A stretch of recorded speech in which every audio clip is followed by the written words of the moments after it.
Hello नमस्कार, मी तेजू स्वागत करते आपल्या आणखीन एका नवीन व्हिडिओमध्ये।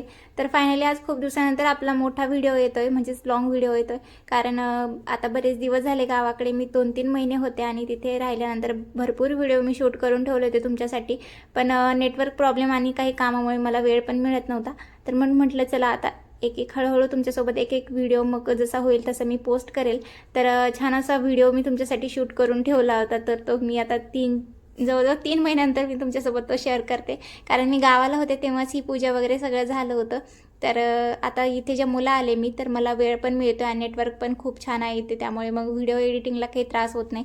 तर गावाकडे थोडंसं स्लो असल्या आमच्या घराचं थोडंसं रिनोव्हेशनचं काम झालं होतं, त्यामुळे मग खूप दिवसांपासून आम्ही ठरवलं होतं की आमच्या घरामध्ये छोटीशी पूजा वगैरे करायची आणि होम हवन करायचं। पण त्याला काही मुहूर्त लागत नव्हता आणि मुहूर्त पण नव्हते, तारीख पण निघत नव्हती आणि आमच्या सुट्टीवर म्हणजे तारीख धरायची म्हटलं तर ते काय पॉसिबल होत नव्हतं आणि आम्ही दोघे इथं नव्हतो, म्हणजे माझे भाई जे आहेत ते पण इथे नव्हते, ते पण ऑन ड्युटी होते आणि आम्ही पण इथे नव्हतो। त्यानंतर मग थोडंसं लेट होत गेलं आणि मग आम्ही सुट्टीला आल्यानंतर म्हणजे त्याच वेळेस एक डेट निघाली एकादशीच्या दिवशी आणि मग त्याच दिवशी अचानक ठरवलं की चला आता ह्या म्हणजे आहे हा मुहूर्त हातातून घालवायचा नाही, ऑलरेडी खूप उशीर झाला होता आणि मग शेवटी ते करूनच टाकलं।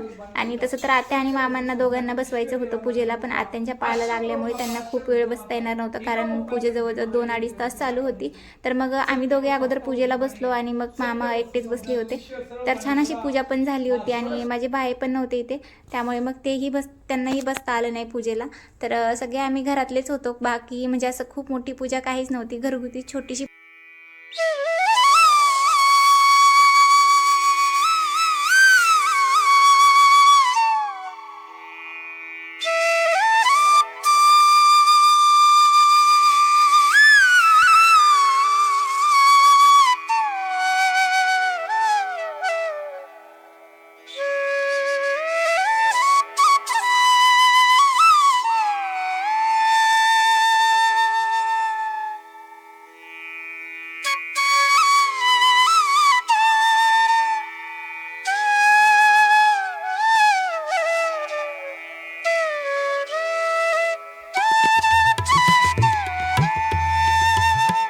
अर्धी पूजा झाल्यानंतर आम्हाला ब्राह्मण काकांनी घरावरती जायला सांगितलं आणि घराचे जे चारही हे असतात ना दिशा, तर त्या ठिकाणी आम्हाला त्यांनी झेंडे दिले होते 4, तर ते शेणामध्ये त्यात व्यवस्थित खुसून त्यामध्ये ना धाग्याने आम्हाला प्रदक्षिणा करायच्या होत्या। तर आम्ही ती प्रदक्षिणा पूर्ण केल्या, त्यानंतर खाली गेलो आणि मग गृहप्रवेश पण करायचा होता।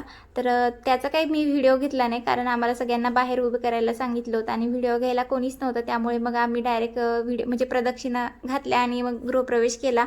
आणि मग त्यानंतर होम हवन तर ते सगळ्यात शेवट होतं, पण लाडूची मात्र खूप जास्त धिंगाणा मस्ती सुरू होती, कारण तिला खेळण्यासाठी कोणीच नव्हतं आणि शंभू स्कूलला गेलेला होता, त्यामुळे ती एकटीच होती आणि मग ती आत्यासोबत गप्पा मारत होती।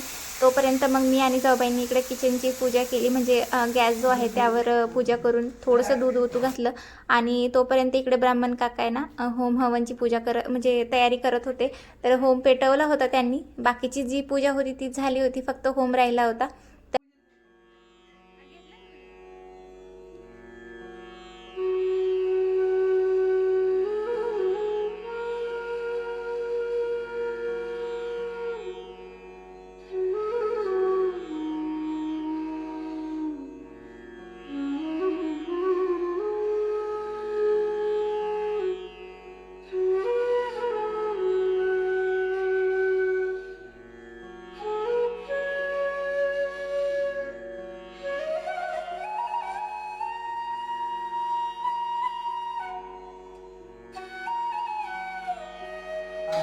सोमाय नमः स्वाहा, सोमाय नमः स्वाहा, सोमाय नमः स्वाहा, सोमाय नमः स्वाहा, सोमाय नमः स्वाहा, सोमाय नमः स्वाहा, सोमाय नमः स्वाहा, सोमाय नमः स्वाहा, सोमाय नमः स्वाहा। धर्मे गर्भ समुद्र विद्युत कंति सौप्रभम कुमारम शक्रासंवृतम मंगलम तमाम्यहम्। भौमाय नमः स्वाहा, भौमाय नमः स्वाहा, भौमाय नमः स्वाहा, भौमाय नमः स्वाहा, भौमाय नमः स्वाहा, भौमाय नमः स्वाहा, भौमाय नमः। इकडे होम वगैरे सगळं झाल्यानंतर आहे ना हे सगळं आम्हाला उचलायचं होतं, कारण संध्याकाळच्या वेळेला इथे भजन वगैरे करायचं होतं, कारण भजनी मंडळ आल्यानंतर मग ते म्हणजे त्यांना इथेच हॉलमध्ये कार्यक्रम करायचा होता. तर मग म्हटलं हे ब्राह्मण काका पण म्हटले उचललं तरी चालेल, काय हरकत नाही, कारण त्या दिवशी एकादशी होती. आणि मग त्या दुसऱ्या दिवशी मग सगळ्या सुवासिनी वगैरे जेव घालायच्या होत्या, तर त्याचा कार्यक्रम दुसऱ्या दिवशी होता. आणि एकादशीच्या दिवशी हे सगळं सुवासिनी वगैरे काही जेव घालता येत नाही आपल्याला, पण पूजा वगैरे करता येईल असं त्यांनी सांगितलं होतं. तर छान असे हाताचे छाप वगैरे दिले होते हॉलमध्ये आणि किचनमध्ये सगळीकडे. आणि त्याचबरोबर एकादशी पण होती, त्यामुळे सगळ्यांना उपवास होता आणि माझाही उपवास होता. तर म्हटलं चला निळोबारायांचं दर्शन घेऊन येऊया, कारण जवळच पिंपळनेरमध्ये हे निळोबारायांचं मंदिर आहे. तर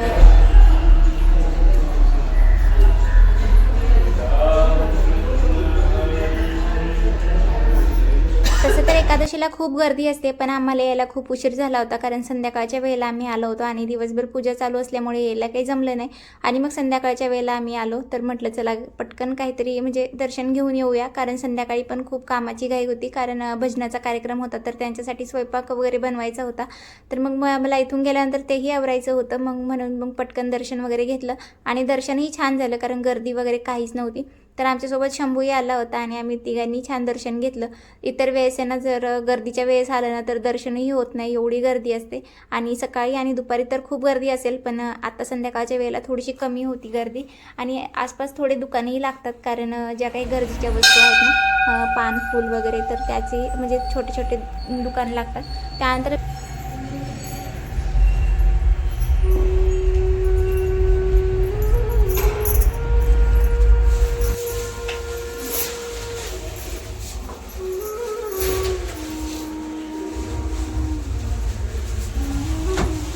घरी आलो आणि त्यानंतर मग मी लगेच फ्रेश होऊन स्वयंपाकाला लागले, कारण ऑलरेडी खूप उशीर झाला होता, कारण भजनी मंडळ आल्यानंतर त्यांना अगोदर जेवण वगैरे द्यायचं होतं आणि मग त्यानंतर मग ते भजनाला जे आहे ती सुरुवात करणार होते.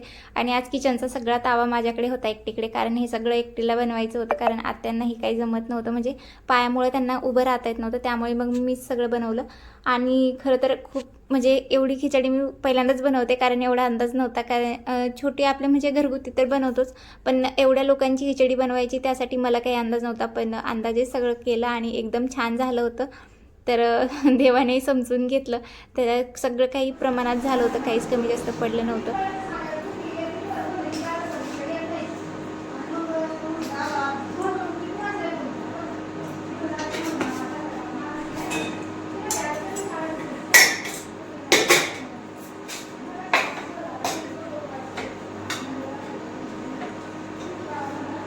तसं तर कधी कधी माझ्याकडून खूप चिकट खिचडी होते, पण मला ती अजिबात आवडत नाही. पण आज मात्र खूप छान अशी सुळसुळीत मोकळी खिचडी झाली होती आणि त्याचीच मला काळजी होती की माझ्याकडून चिकट खिचडी होती का काय, पण तसं अजिबात झालं नाही. माहीत नाही कशी काय, मी एकदम म्हणजे नॉर्मल जशी करते ना, म्हणजे अगोदर शेंगदाण्याचा कूट जो आहे तो मी तुपामध्ये भाजून वगैरे घेते आणि मग त्यानंतर सगळ्यात लास्टला मी साबुदाणा टाकते, पण तरी कधी कधी माझ्याकडून चिकट होती.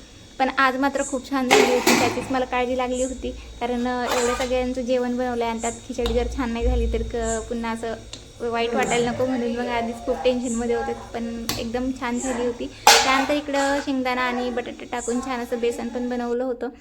दोन्हीकडे माझी म्हणजे दोन्ही कामं सोबतच चालू होते. तोपर्यंत इकडे स्पीकर वगैरे ते सेट करायचं काम चालू होतं आणि लाडूची आणि शंभूची इतकी मस्ती चालू होती ना, त्यांना दोघांना काहीतरी वेगळाच आनंद होता. तोपर्यंत सगळे भजनी मंडळी जे आहे ते आले होते आणि मग त्यांना अगोदर जेवू वगैरे घातलं. छान सगळ्यांनी पोटभर जेवण केलं आणि मग लगेच तोपर्यंत कार्यक्रमाला सुरुवात करायची होती.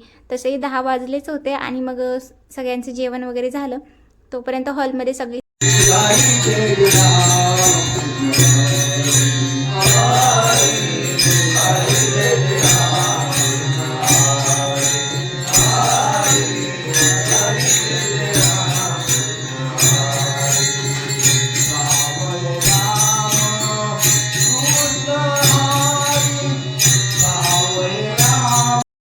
आजचा व्हिडिओ तुम्हाला कसा वाटला नक्कीच कमेंट करून सांगा आणि आवडला असेल तर सबस्क्राईब करायला विसरू नका. चला तर भेटूया उद्याच्या व्हिडिओमध्ये. तोपर्यंत सर्वांना बाय.